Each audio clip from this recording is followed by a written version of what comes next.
Yuk. Selamat pagi, anak-anak yang terkasih. Kita berjumpa lagi dalam pelajaran agama.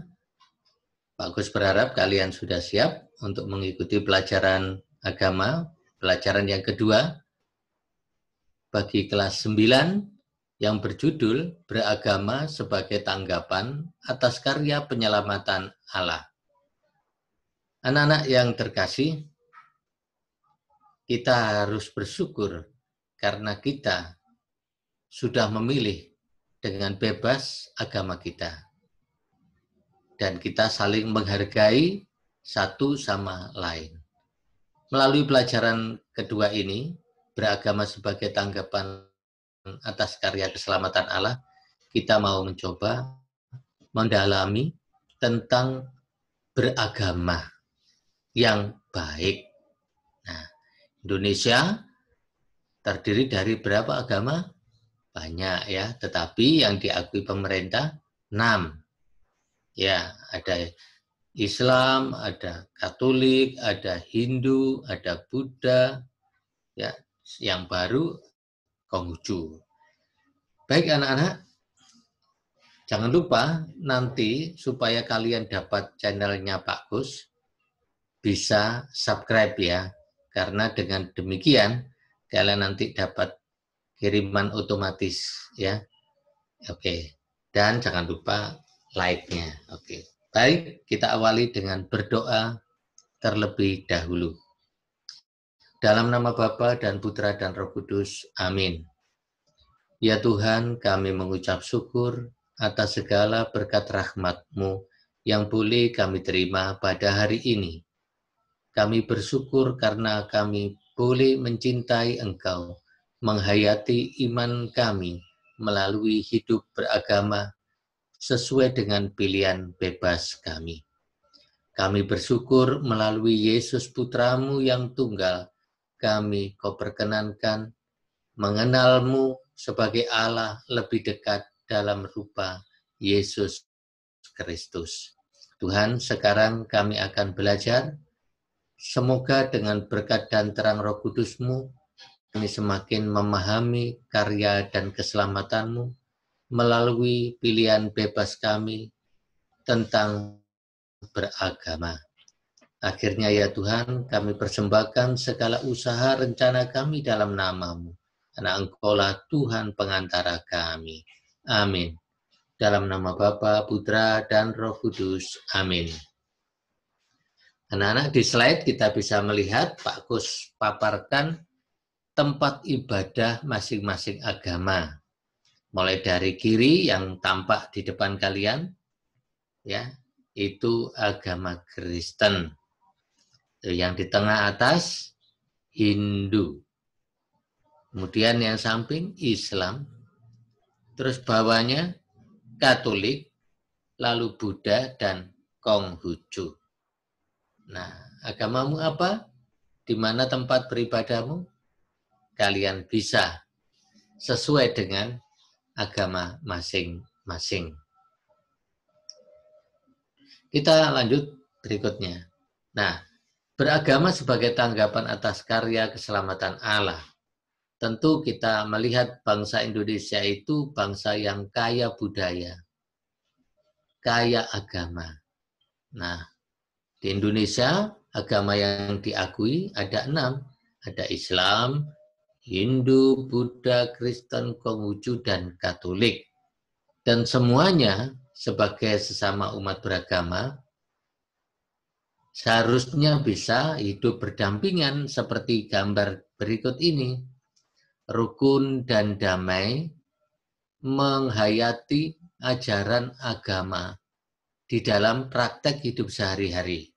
Ya, jika ajaran agama masing-masing diterapkan, saya Pak Gus yakin Indonesia tidak ada kekerasan ya yang disebabkan oleh agama.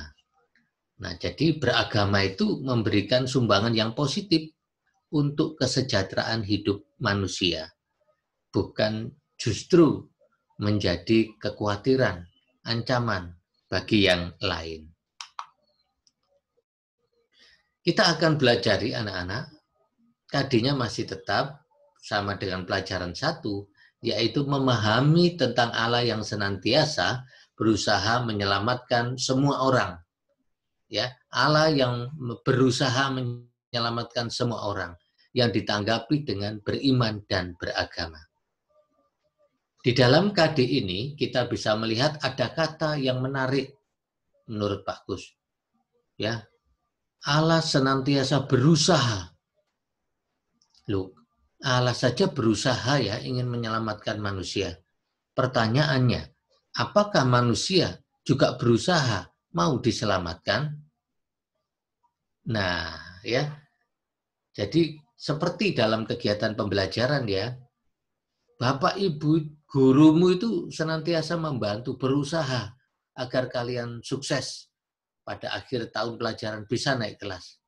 Pertanyaannya, apakah kalian yang dibantu untuk dibimbing agar berkembang mau juga menanggapi dengan kerja yang sungguh-sungguh? Semua berpulang kepada diri kita masing-masing.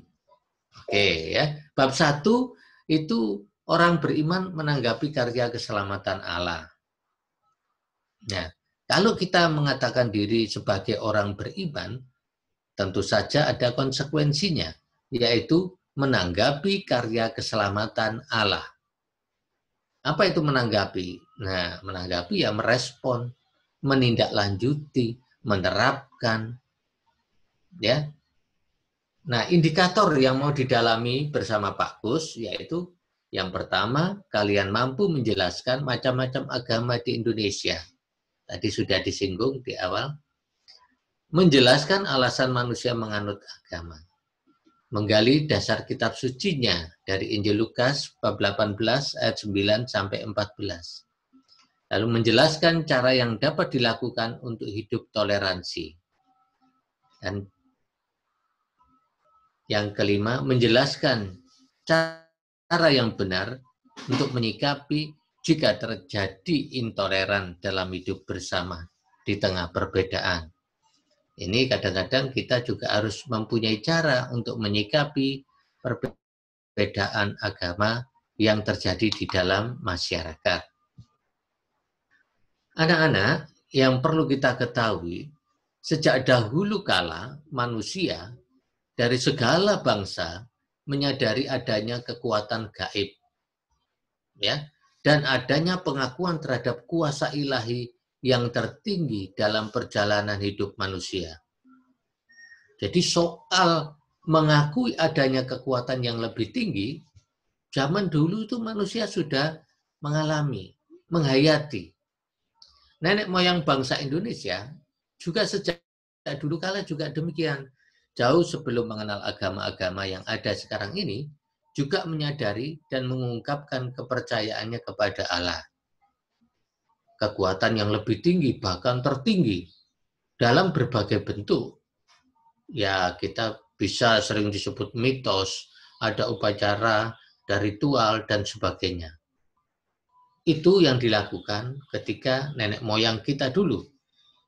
Nah, hal-hal itu disebut kita kenal sebagai agama asli yang tersebar di Nusantara.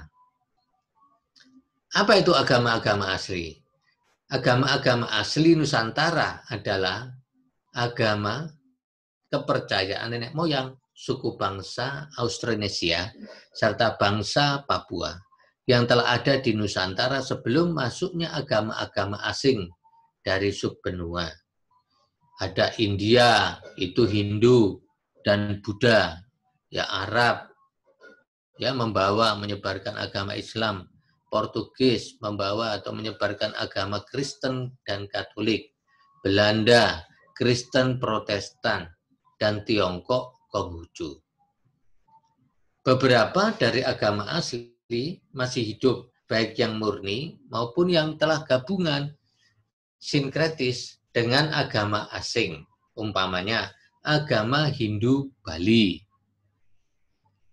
Kejawen, serta Masade atau Islam tua. Nah, ya kalau kalian pergi ke Bali, ya Hindunya bukan murni Hindu dari India, tapi Hindu Bali. Ya, digabungkan dengan kepercayaan orang Bali. Ya. Oke. Agama-agama di dunia menanggapi kegelisahan hati manusia, ya. Jadi manusia itu seringkali muncul pertanyaan-pertanyaan di dalam dirinya. Nah, melalui pilihannya, pilihan bebasnya, dalam agama itulah manusia bertanya. Apakah manusia mencari jawabnya dalam agama yang diyakini? Dari mana manusia berasal? Mengapa manusia hidup? Mengapa ada penderitaan? Mengapa manusia bisa sakit? Apa akhir dari kehidupan ini? Kemana sesudah kematian? Pertanyaan-pertanyaan ini merupakan misteri yang tidak terjawab bagi manusia. Dan akhirnya manusia mempercayakan seluruhnya hidupnya kepada penyelenggaraan Tuhan melalui agama yang dianutnya. Maka pertanyaan Pak Kus, sudahkah kita mencari jawabannya segala persoalan hidup kita melalui agama kita masing-masing? Agama apa pengertiannya? Pengertian agama adalah ajaran, sistem yang mengatur tata keimanan, kepercayaan, dan peribadatan kepada Tuhan yang Maha Kuasa, serta tata kaidah yang berhubungan dengan pergaulan manusia dan manusia serta lingkungannya. Ini bisa dilihat di Kamus Besar Bahasa Indonesia. Ya. Sedangkan menurut Dr. Frank Dahler mengatakan agama adalah hubungan manusia dengan sesuatu kekuasaan yang lebih tinggi daripada dia, dari mana dia merasa tergantung dan berusaha mendekatinya. Nah, orang pakar yang meneliti tentang agama mengatakan demikian, hubungan manusia dengan sesuatu kekuasaan yang lebih tinggi daripada dia, dari mana dia merasa tergantung dan berusaha mendekatinya. Nah, jadi manusia sudah menyadari dirinya, ketidakberdayaannya. Dia berelasi dengan kekuasaan yang lebih tinggi dan menyerahkan hidupnya kepada yang lebih tinggi tadi. Nah, sekarang yang kedua, alasan manusia beragama. Pasti tidak satu. Kalau Pak Kus tanya kepada kalian, menurut kalian alasanmu beragama itu apa? Ya, pasti banyak, setiap orang punya jawaban. Tetapi jika dirumuskan, jawaban-jawaban manusia tentang beragama, terdapat 4 alasan. Yang pertama, menemukan jawaban. Dalam menjalani hidupnya, manusia sering bertanya-tanya tentang hidupnya sendiri. Seperti pertanyaan tadi ya. Ya, bagus. Ingatkan, siapa sih manusia itu? Dari mana aku berasal? Mengapa manusia hidup? Kok bisa mati? Nah, ya, kok bisa sakit? Loh, kok bisa ya bintang-bintang itu bersinar seperti itu? Bagaimana itu terjadi? Planet-planet berputar sedemikian rupa dengan tata gerak yang teratur. Manusia tidak berdaya. Dan melalui agama inilah manusia mencari jawaban. Kemana sesudah kematian? Mungkin kita pernah berpikir, kalau iman Katolik, ya, kematian adalah menuju hidup yang baru. Nah, menuju hidup yang baru. Jadi tidak selesai hidup di dunia ini. Maka kita harus berbuat yang baik untuk mempersiapkan hidup selanjutnya. Ya. Ya, menemukan jawaban. Selama manusia hidup, selalu bertanya-tanya. Dan ini, kalau tidak terjawab, ya selamanya manusia itu gelisah, khawatir, cemas. Ya, kalau kita bertanya-tanya tentang rezeki, di dalam doa Bapa kami, di situ dikatakan doanya, berilah kami rezeki pada hari ini. Nah, bagi yang anak-anak Katolik, imanmu bagaimana? Apakah kalian menyadari bahwa setiap saat Allah itu memberikan rezeki kepada manusia? Pertanyaannya, bagaimana kita mencari rezeki? Cara mencari rezeki. Ada loh yang menurut manusia mencari rezeki, ada ungkapan-ungkapan, oh orang itu menghalalkan segala cara. Kalau berdagang ya tidak jujur timbangannya, menjualnya, isinya tertulis 50 tapi isinya 40. Nah, inilah melalui agama manusia berusaha menemukan jawaban dan berusaha untuk menghayatinya dalam hidupnya. Yang kedua, alasan manusia beragama yaitu mencari perlindungan. Manusia seringkali tidak berdaya dalam menjalani dan menghadapi hidupnya. Ya, seperti ada tsunami, seperti itu, ya, tanah longsor, banyak korban, tsunami banyak korban, COVID banyak korban, maka dia mencari perlindungan. Selama pandemi COVID juga kita sering berdoa untuk terhindar dari wabah COVID. Dalam perayaan Ekaristi di Gereja Katolik selalu didoakan itu supaya kita terhindar dari COVID yang sampai sekarang masih belum reda. Inilah manusia mencari perlindungan kepada Allah yang menjadikan sumber dia hidup, kekuatan bagi dirinya. Yang ketiga, yaitu meneguhkan tata nilai. Apa maksudnya? Dalam pergaulannya, manusia menemukan tata nilai. Tata nilai ada dua, yaitu nilai yang baik dan nilai yang jahat. Coba kalian kalau bergaul dengan teman-temanmu, kalian bisa memilah-milah. Ini teman yang baik, teman yang tidak baik. Ada teman yang mengajak bakti sosial, berbuat baik, doa ke gereja, tapi juga mungkin ada teman yang mengajak nyontek bersama, bolos bersama, ya, berkata-kata kasar bersama. Nah, ini ya. Sehingga manusia dalam pergaulannya mampu memilih yang baik dari yang jahat. Karena dalam pergaulan kita tidak selalu menemukan semua manusia itu baik. Coba kita parkir sepeda motor. Pernah kita melihat apa? Melihat sepeda motornya dicuri orang. Ya, banyak berita-berita disiarkan di Suara Surabaya, pagi ini kehilangan sepeda motor. Nah, itu dalam pergaulan manusia kita bisa menyaksikan tata nilai yang baik dan tata nilai yang tidak baik. Agama melalui ajarannya mendorong umatnya untuk melakukan yang baik sesuai kehendak Allah.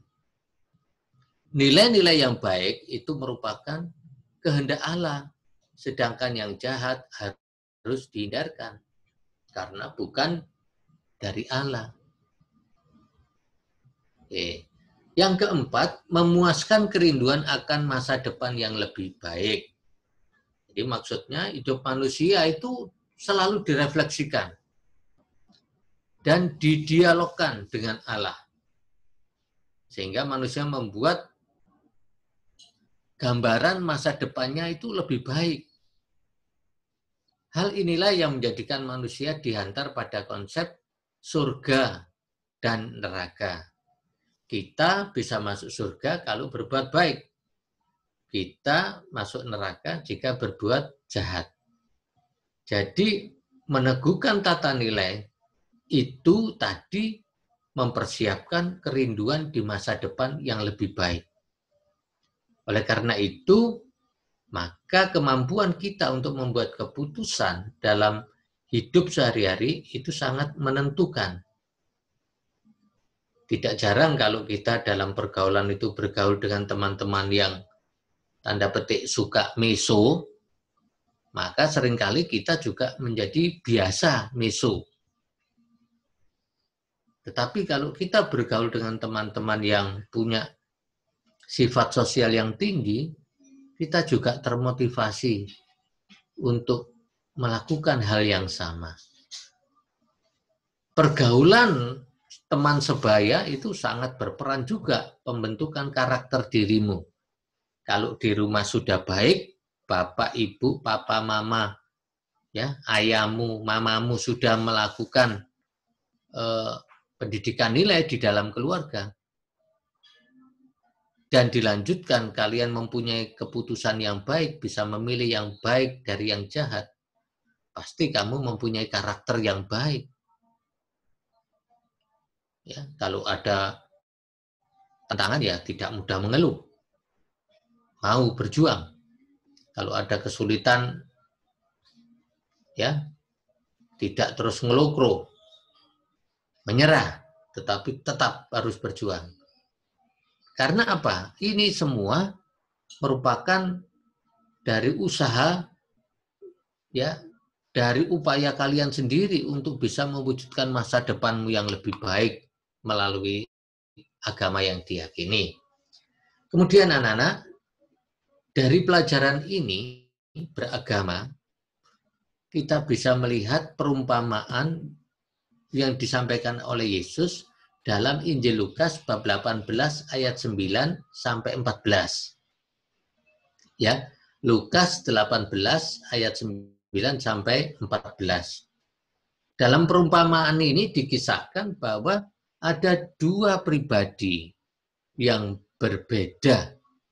Yang pertama orang Farisi, yang kedua si pemungut cukai. Orang Farisi adalah digambarkan orang yang suka berdoa. Ya, di tempat-tempat tertentu yang di tempat keramaian ia rajin berdoa. Kemudian apa yang dilakukan dengan si pemungut cukai? Pemungut cukai adalah gambaran orang yang berdosa karena memungut pajak lebih dari yang ditentukan.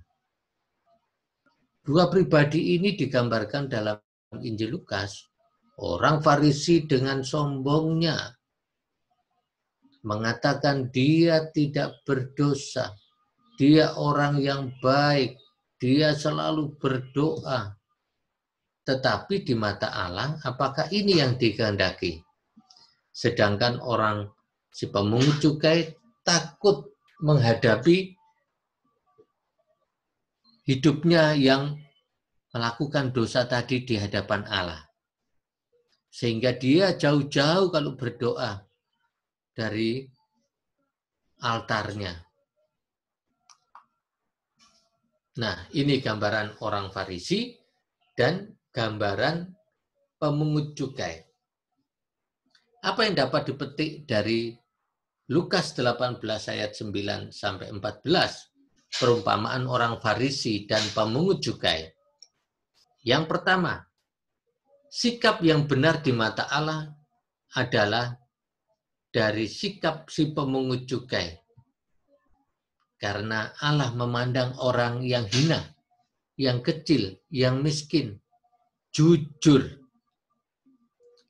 Dia merasa tidak berdaya karena sikapnya yang seringkali berbuat tidak baik. Tapi dengan rendah hati, kesadaran, dia mengakui di depan Allah. Sedangkan orang Farisi dia bertegar hati, sombong, merasa benar, sudah melakukan firman-Nya, ternyata justru di mata Allah berbeda dengan yang dipikirkan manusia. Yang kedua, sikap merasa tak berdaya, berdosa di depan Allah. Sikap inilah justru yang berkenan pada Allah dan bukan sikap sombong.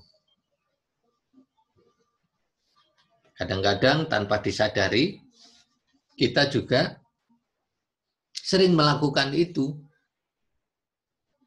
Sombong, merendahkan orang lain. Mari kita meminta rahmat Allah agar kita memiliki sikap yang rendah hati.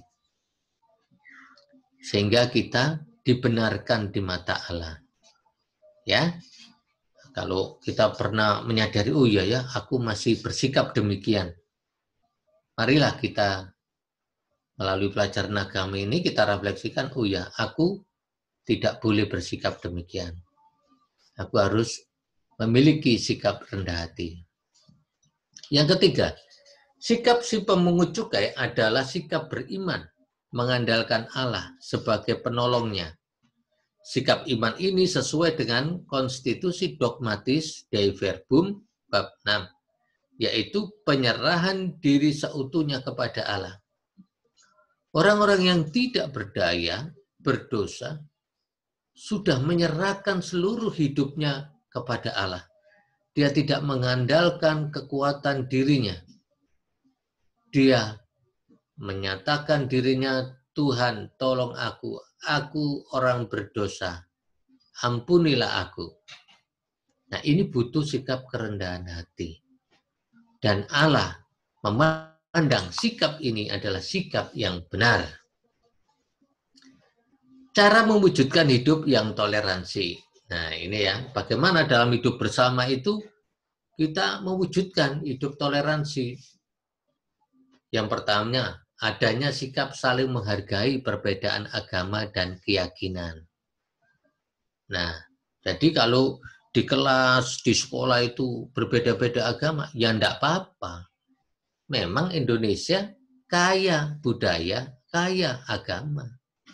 Di depan kita kan sudah belajar tadi, ada 6, itu yang diakui. Lalu ada agama-agama asli yang mungkin masih dianut oleh masyarakat Indonesia, ya banyak.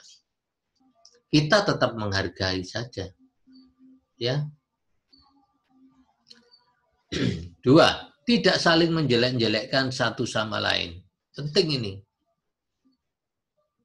Agamanya temanmu apa? Ya sudah, enggak apa-apa. Wong itu pilihan bebasnya kok. Ya. Tidak saling menjelek-jelekkan. Tidak boleh. Itu sikap yang tidak baik. Nanti kita juga bisa bersikap seperti perumpamaan orang Farisi dan pemungut cukai. Merasa diri baik. Yang ketiga, saling memberi sapaan dan melakukan kegiatan sosial bersama yang bermanfaat bagi sesama. Ini lebih nyata ya dalam mempraktekkan ajaran agama.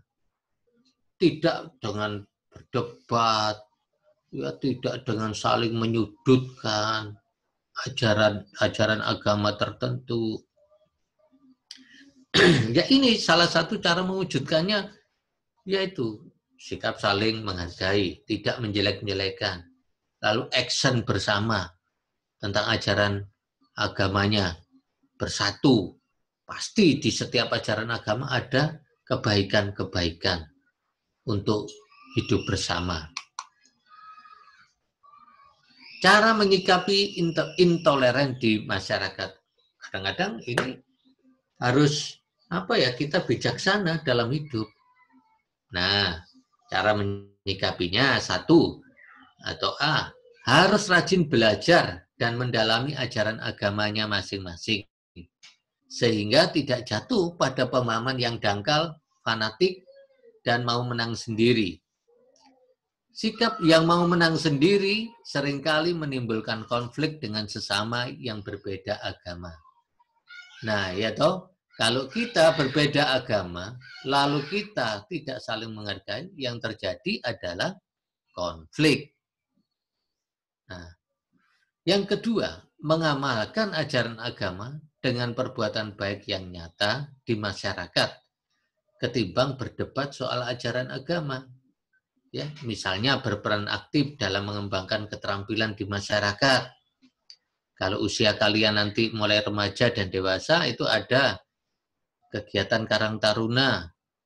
Nah, sebentar lagi 17 Agustus, kalian bisa meramaikan kegiatan 17 Agustusan di kampungnya.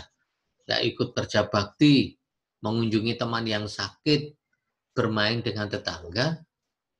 Ini cara-cara menyikapinya dengan tidak menonjolkan ajaran agama masing-masing.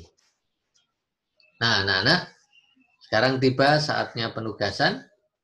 Kalau tadi sudah dijelaskan panjang lebar tentang beragama sebagai tanggapan karya keselamatan Allah, jadi apa kesimpulannya nanti kalian bisa menyimpulkan sebenarnya agama merupakan tanggapanmu atas karya keselamatan Allah.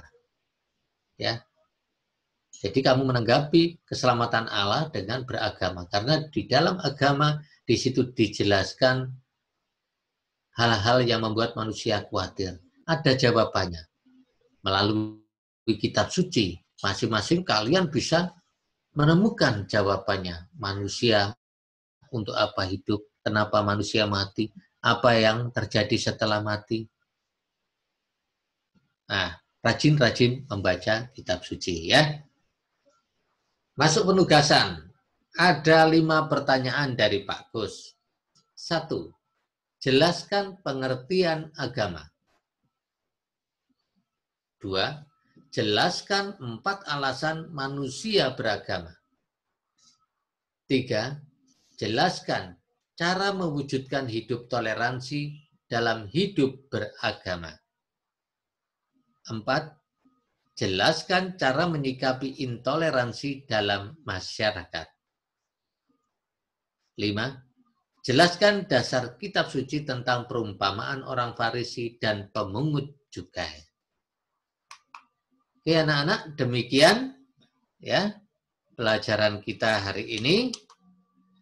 Semoga kita semakin menghayati iman kita melalui praktek hidup yang diajarkan oleh agama kita masing-masing dan tidak menjadi masalah agama yang berbeda. Satu sama lain saling menghargai. Sehingga apa? Tercipta kerukunan antar umat beragama. Baik anak-anak, sampai ketemu lagi ya dalam pelajaran berikutnya. Rajin-rajin baca kitab suci. Dan untuk sementara ini kita tetap berdoa dari rumah serta rajin cuci tangan. Dan pada saat kesempatan yang baik seperti ini, kalian bisa lebih banyak bertemu dengan anggota keluarga dan juga doa bersama dalam keluarga. Sehingga keluarga sebagai gereja kecil, gereja rumah tangga, itu ada di dalam rumah kita masing-masing. Ya, jadi pengertian gereja sendiri tidak hanya terbatas pada fisik bangunan, ya toh, tetapi kumpulan orang-orang yang percaya kepada Kristus itu juga gereja. Nah, kalau di rumahmu itu adalah orang yang dipanggil beriman kepada Yesus, ya itu juga gereja. Semoga gereja rumah tangga, keluarga kita menjadi sarana Allah untuk menghadirkan kebaikan dan kemurahan Tuhan. Mari kita berdoa mengakhiri pertemuan pelajaran yang kedua, beragama sebagai tanggapan atas karya keselamatan Allah. Mari kita bersikap doa. Dalam nama Bapa dan Putra dan Roh Kudus. Amin.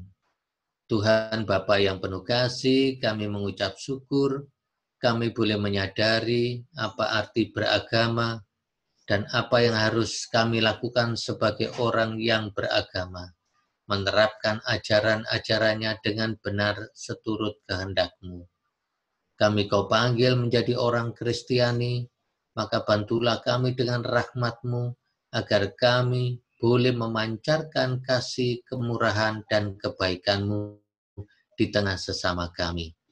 Ya Tuhan, berkatilah bangsa Indonesia yang majemuk akan keberagaman agama.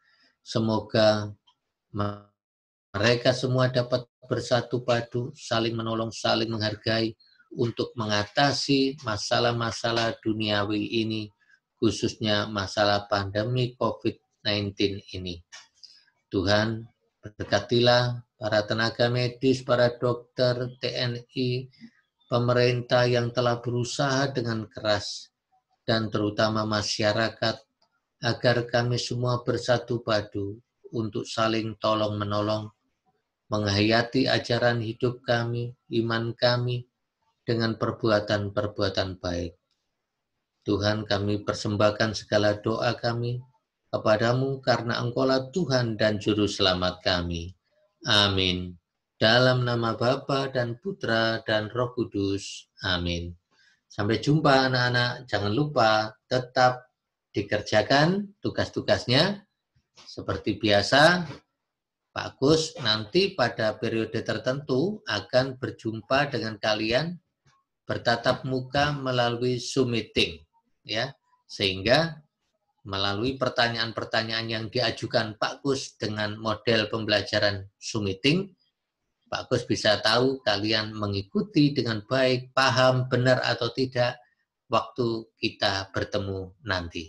Terima kasih, sampai jumpa. Tuhan memberkati.